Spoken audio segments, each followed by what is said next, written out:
Hey guys, thanks for coming back to the channel. Today I'm going to talk about the gear that I pack on a 3-day outing in the summertime. Living in Montana, we get to experience all 4 seasons fully, and right now it's the middle of summer. And so I kind of want to just go over some of this gear and talk about why it's here. And some of it might seem a little bit overkill, but I think for the region I live in, I've seen enough. I have enough reasons to bring it with, and I'll kind of explain that to you guys. So let's go ahead and get started. So the way that I have my gear laid out here is a kind of just a classic example of what in the Marine Corps we would call a junk on the bunk inspection. And essentially a junk on the bunk inspection was something that was done by your leaders to make sure that your equipment was serviceable, that you had your equipment, etc. Kind of just before either going on a patrol or heading into some other mission.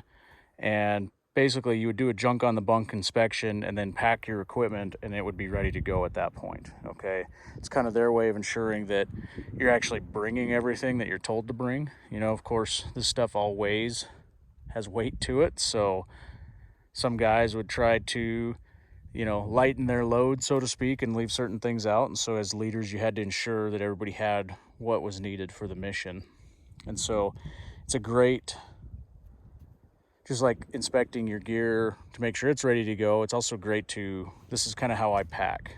I'll have a pack list that I'll create for whatever outing that I'm planning, and then I will lay the equipment out and check it over and make sure it's good to go before I pack it. And so this is just an example of kind of a basic summertime packing list for me. So let's start out down here. We've got my shelter items. Now, I did make that shelter video not too long ago. These are the exact same items. I've got those four titanium stakes, a 30-foot 550 cord rapid deploy ridgeline, a couple 6-foot 550 cord commando lines, my messed 5x8 mesh tarp, and then that OD mosquito netting. Next, moving over, I have just kind of a basic, not really a tool kit per se, but just kind of getting along the lines of a tool kit.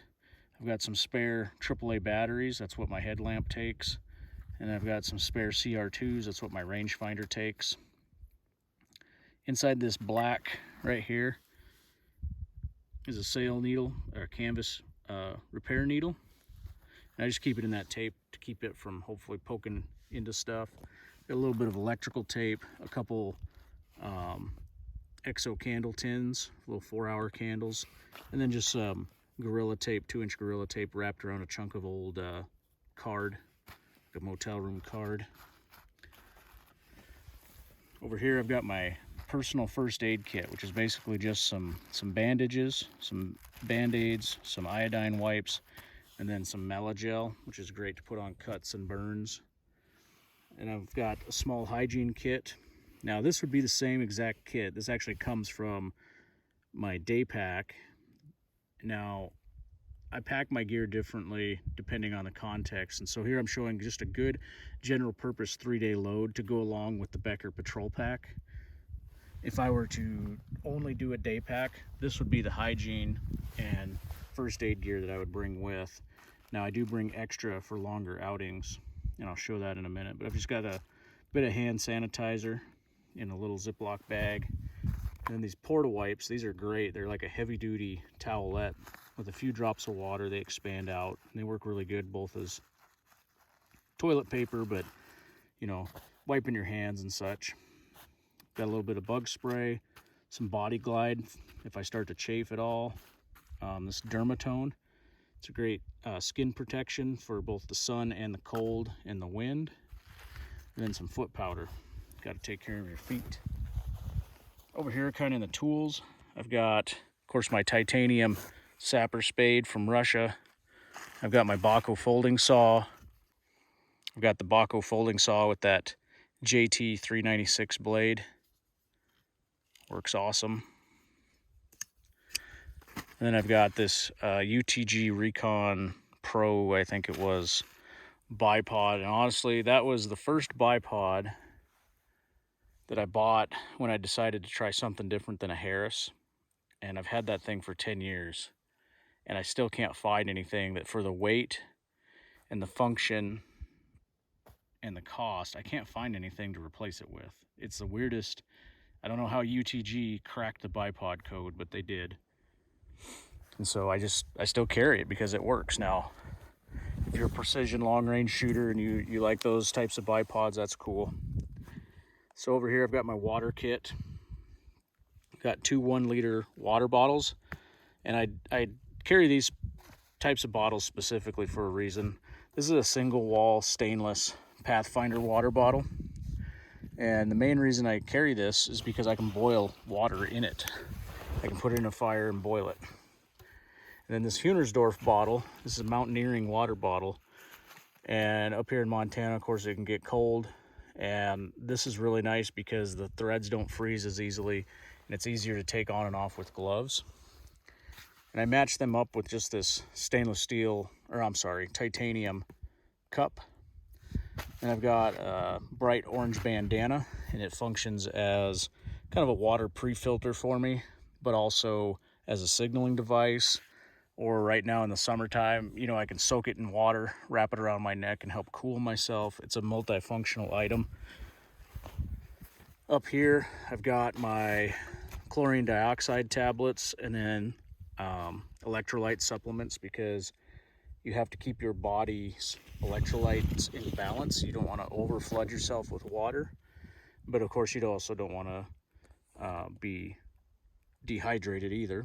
So you got to keep those electrolytes going in as well.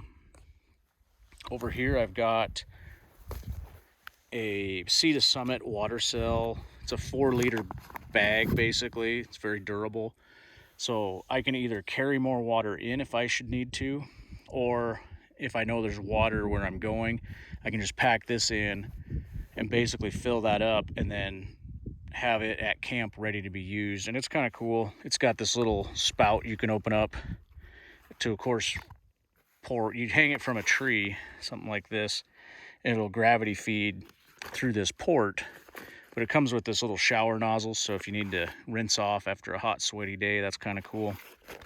And then I've got this Millbanks bag, which is like a heavier pre-filter than like a bandana would be. And they work very good, but they are very slow. And so what I like to do is kind of set that up, and I'll drink a bottle of water or finish one off before bed, and I might set this underneath the Millbanks bag at night and let it slowly trickle into here, and hopefully it'll be full by morning. And then I just have to either drop my chlorine dioxide in it to disinfect it or boil it. And that pretty much covers the water. So up here I've got a heavier kind of hygiene self-care kit here. So I've got some Advil for headaches and such, and I've got Imodium. Now all I did was I took an old pill bottle, broke the Imodium out of its kind of little bubble package, and then put it in this bottle so it's more durable. Drinking water off the landscape, of course, there's a possibility that you could get sick, so having some Imodium with is good. Got more foot powder, toenail clippers, soap, some wipes to clean yourself with, more Porta wipes, some Q-tips, a little toothbrush, toothpaste, and some floss. The floss, of course, great for getting stuff out of your teeth. Now, I'm not super worried about being in perfect hygiene when I'm in the field, but if you've ever ate some wild game out there, it can get pretty stringy, and when you get it caught in your teeth, that kind of sucks. And you can try and make a toothpick or something, but I'd rather just floss it out. And of course I can take that floss, pair it up with that canvas sail needle, and sew up my pants or something too, so it has multi-functional use there. Next, I've got my emergency kit, and basically all it is inside this tin is a stick of fat wood, a bunch of quick tinder tabs, or tinder quick tabs. I've got this air horn. I've got some orange flagging tape, and then a double Ziploc bag of cottonwood inner bark, so I can quickly make a fire. I have an audible signal, and then I can also have a visual signal set up. And what's great about that flagging tape is I can come up here on one of these trees, for example, and I can just start stringing that flagging tape and make a very large orange signal quite easily without actually having to carry a big panel. Okay, so let's go ahead and keep on moving over. Next, I kind of get into some basic warming layers. And so here I've got my Helicon Wolfhound jacket, which is the same exact insulation and weight of insulation as the Swagman roll, which is, so pairing those two up together actually gives you a very effective sleep system in cooler weather. I've got my old school wool beanie and a set of Manzella, just lightweight thermal gloves, and then a set of Gore-Tex glove shells. Now, in the middle of summer, I don't really anticipate wearing these all that much, including the Wolfhound, but not too recently, or I'm sorry, just recently, with a couple days ago, they were putting out frost warnings not too far from here already, and it's the middle of August. And so a frost warning, for those that aren't familiar with it, is just kind of a warning for gardeners and people that, hey, the temps might get down to freezing or close to it enough to damage your plants. Well, to me, that's also hypothermia weather. So if you were to combine those temperatures with wind and rain, you now have the conditions for hypothermia. And so that's why I pack this stuff, is because even though it's summertime, the conditions could change enough to where they would be needed. And over here, I've got my boot gaiters. These are great, if you get those pounding rains that just turn everything to muddy muck. Those are great to have to kind of help keep your pants and stuff clean, but also keep your feet a little bit drier and warmer. Got my Black Diamond trekking poles. This white thing here, that's a 55-gallon clear drum liner. A drum liner is probably one of the most underrated pieces of gear you can bring with. It is so functional for so many uses, whether it's collecting rainwater, as some sort of supplemental tarp type barrier for a shelter, ground cloth. Obviously you can use it to collect materials to put inside of it to actually use as a bag. You can use it, since it's clear, since this one's clear, I could put it over certain trees and capture water through transpiration from the leaves. It just has so many uses. All right. These silver items here, these are all freeze-dried meals that I make. I have a freeze dryer. And so I've got 3 breakfast meals and 3 suppers. And then above that are all like snack type items. And so basically what I have here, the way I like to do things in the field, if I can, is I have a breakfast, and all I have to do is heat up a little water. And I've got that little titanium jet stove there and a little jet boil fuel. Just heat up some water, put it in the bag. I can eat it right out of the bag. So I've got breakfast taken care of there. Lunch typically consists of high carb, high fat foods. So I've got like Kind bars and peanut butter there and some candy. So basically I'm just looking at lunchtime to have something quick and easy. And typically I'll move a couple of those into like one of the outer pockets on my pack so I can just grab them and go. I don't have to like stop and actually set up for lunch or anything. I can just pause, get some water in me, scarf some of that, and then I'm good. And then supper, of course, would be another freeze-dried meal. And you don't have to heat up water to rehydrate a freeze-dried meal. You could easily just pour water in it, and it's just going to be a cooler meal, and I absolutely could do that. So that's kind of the chow and the food. I got the aluminum spork over there, a little Bic lighter. And then, of course, I've got some Earl Grey tea. That's always nice once in a while, get some caffeine. All right, as far as sleeping gear goes, it's pretty basic. I've got that 3/4 length foam pad, which I detail kind of how I use that in that shelter video, and I'll link to that.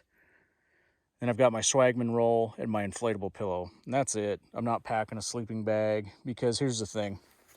I can sleep down to 40 easily in that Swagman roll by itself. Now, like I said, if you get that weird cold front moving through, I've got all these other layers already. I don't need to bring more sleeping gear. I just put on the layers, okay? I don't have a bivy bag or anything like that for this summertime use, because I've got this poncho if I need it. And if you're familiar with the swagman roll. It can be paired up with the GI poncho in a sleeping bag configuration, and the poncho's like a bivy bag. Okay, moving on over here, I've got my team leader book that I've talked about in the past, and then next to that is rifle cleaning gear. And up here, I've just got some spare clothing. Now, I noticed when I got out here, and I keep all my spare clothing in these Max Sacks dry bags. These are just surplus Marine Corps dry bags. I'm a little short on a few items, and I missed that when I was coming out to do this video. And so typically, I will bring 3 pairs of socks, 3 pairs of underwear, and I've got these very light silk weight base layers. Okay, I am not going to roll around in base layers in August, don't get me wrong. The reason these are here is so that if I need to, you'll notice that there's no spare pants or shirt here because I'm not going to pack all that extra clothing. What I can do though is I can put something dry on. There's a little deer tick too. I can put something dry on to sleep in. So if my if my normal clothes get soaked during the day from rain, I at least have something dry to sleep in. Give my skin a chance to dry out so it's not getting chafed, all that stuff. And like I said, I should have had a 3rd pair of socks and 2 more pairs of underwear there, and I'll typically rotate them out as needed. Next, I've got this Russian boonie hat. I love these things. I've got a few of them. They fit very well, have lots of attachment points for natural camouflage materials if you want to. And then you can always go through and put some 550 cord ties on to tie on more vegetation if you want to. So it's just kind of a great general purpose item to have with. Of course, it helps keep the sun off you as well.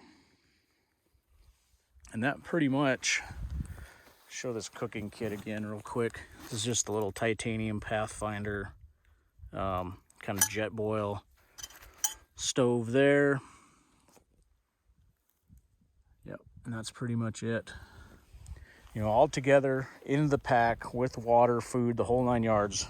My pack this morning weighed 33 pounds and a few ounces. So not bad, really, for 3 days. Now it's, in addition, of course, you're going to have, depending on what other equipment you're bringing with, if you're packing a rifle and level 2 gear or not, but I think 33 pounds, including a 5.5 pound pack, that basically takes us down to about 28 pounds or so, 27, somewhere in there. It's not too bad, really.